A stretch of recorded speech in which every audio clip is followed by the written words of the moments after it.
What's going on, guys? Welcome to another video, and today we're going to be talking about how to get started in passive income investing. And the first step is to just get in it. Today we're going to be talking about Robinhood again. This is the by far easiest way to just get started in the whole space, and this is something everyone can do, so I want to focus on this first and get everyone kind of interested in it. And what I focus on for passive income investing is dividend paying stocks. So Ford, I have 65 shares. And as you can see, my cost average is pretty terrible right now because they did go down. So that's just creating a better buy opportunity for me. So every time I get paid, I'll buy a little bit more. And then eventually, because, I believe in Ford long term, when they go back up to the price I started at, I'll probably stop and move on to something else for a while. But right now, I kind of like where Ford's at, where I could buy it, because I think it's going to stay under around 950 for a little bit. And I don't think it'll go very far under 950. And this is just my personal opinion, That's it's not financial advice. It's just, this is what I think. So based on what I know, I think Ford at 950 is a pretty good price.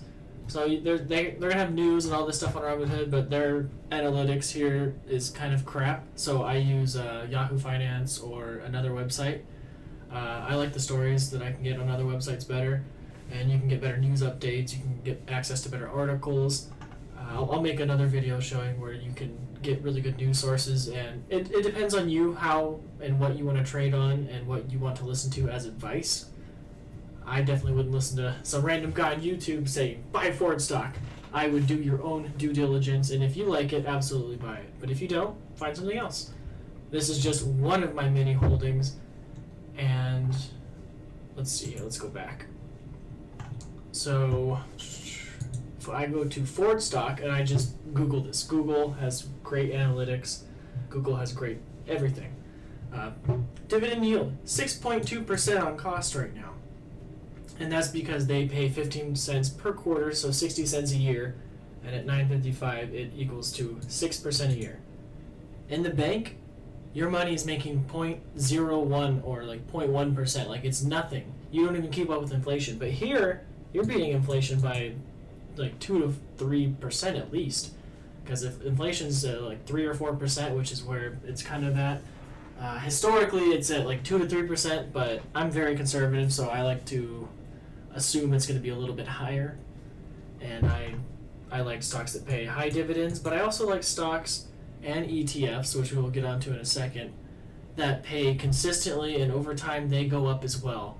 Ford is one. In the last 5 years, they've had a bit of problems, which for a buying perspective, it's really good. But for someone who's been holding it for a long time, you're probably pretty unhappy.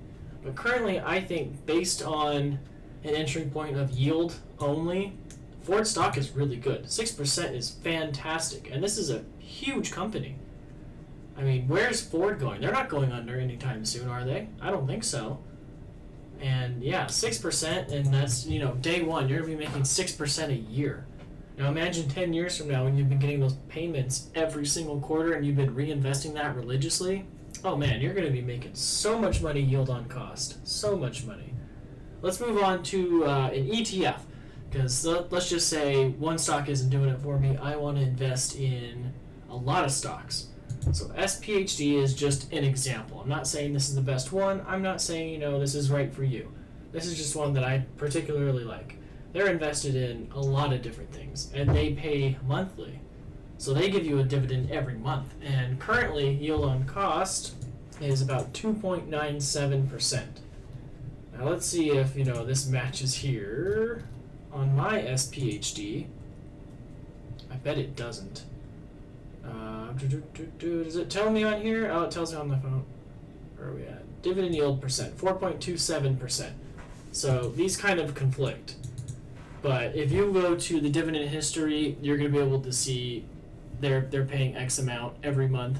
And you're going to be able to make your own evaluation from there. And every time, like with some of these ETFs, when they pay more or less per month, because it's going to be based on what they make, it's going to change that number every single time they make a payment. So take that with a grain of salt. 3 to 4% is probably where you should assume you're going to get from something like this. There's other ETFs that pay, like in the 2 to 3% range, but this is like a high dividend yield one. And I really like that because I really like seeing the income come in every month. And kind of with what the project I'm doing in my video series right now is building my passive income to $100 a month. So this is something that really, really appeals to me, because if we look at this chart here, for the last 5 years, they started at like $27. And here we are at 42. That's a pretty good increase.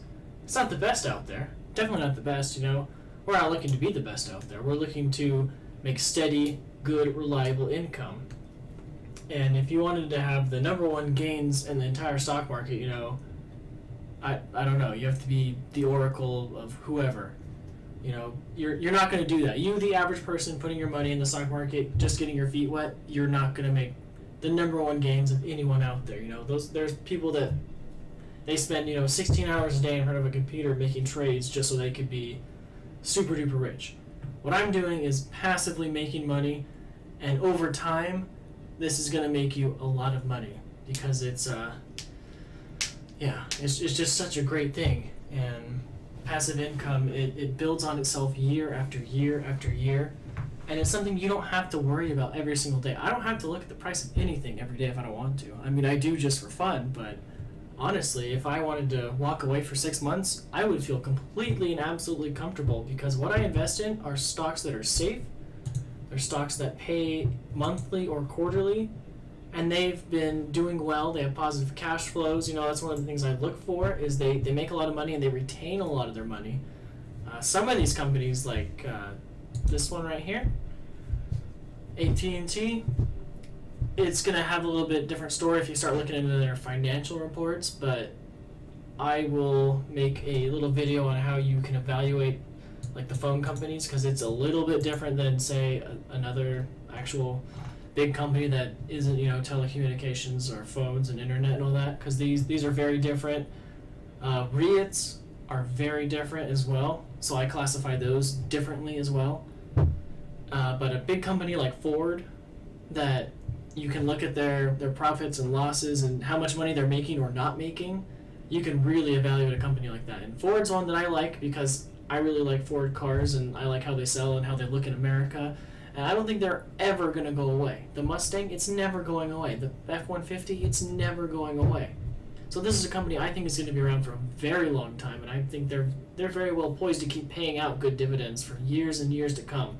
So if I could walk away from this portfolio and never look at it again, I would be very comfortable for many, many years to come. And there's a lot of companies here that we'll go over and at a later date and kind of talk about them and why I'm comfortable with them. But Ford is one I want to talk about right now just because it's kind of down. And it's very recently been kind of down. And you can see it's been pretty volatile, but over this last month, it started at $10.50, and now we're down kind of like $1.25. So, but 3 months trailing here, boom, it's been going down. So it may be a good time to buy, it may not be a good time to buy.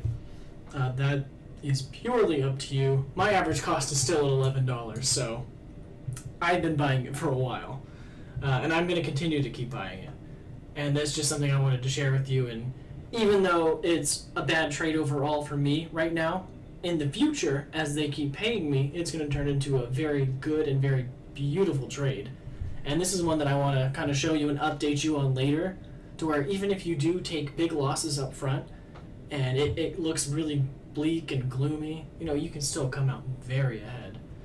And this is one where I really believe that's going to happen. So when that does happen and it's paying me and the price goes over, my average cost, which it's going to keep going down because I'm going to keep buying this stock. I want to get it to under $10, hopefully my cost average, which would be freaking great. So once my cost average is under $10, when that stock goes back over $10, I'll be making money on the trade, and every quarter I'll be making money on the dividends. So my passive income is going to grow, and then my capital appreciation is also going to be growing along with that. So this is just the first little installment of how my Ford stock trade is doing. And not all of them are bang out winners out of the gate, and this is definitely one of them, but this is one that has a lot of attention right now, so I just wanted to kind of make a statement on it and show you that even if a stock's going down, you can still make a lot of money. Just the face value of the stock does not mean you're losing or not losing money. You only lose money if you sell. If I sell right now, I lose money. But if I keep it here and I get my 6% every year, yield on cost, I'm fine. I will be very happy. But that's really all I have for you today. Let me know if you have any questions about other stocks in my portfolio or other ones that I should add to my portfolio. And I'll see you guys in the next one.